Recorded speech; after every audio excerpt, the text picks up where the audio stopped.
தேவனுக்கே மகிமை உண்டாவதாக. ஒரு நிமிட தியானம். சத்தம், சுத்தம், சித்தம். கர்த்தாவே சொல்லும் அடியேன் கேட்கிறேன். அவருடைய சத்தத்தை, அமர்ந்த மெல்லிய சத்தத்தை நாம் கேட்டு அதன்படி நாம் கவனமாய் நடக்கும் பொழுது கர்த்தர் நம்மை சுத்தப்படுத்துகிறார். அந்த சுத்தமானது தேவ சித்தத்துக்கு நேராக நம்மை வழி நடத்தும்.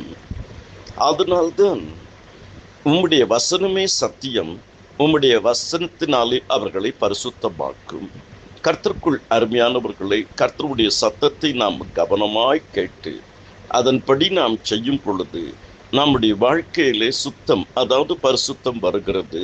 அந்த பரிசுத்தம் இயேசு கிறிஸ்துவின் கர்த்தரின் சித்தத்துக்கு செய்வதற்கு நேராக நமக்கு வழிவகுக்கிறது. இன்று உங்களை பரிசுத்தம் பண்ணிக்கொள்ளுங்கள்.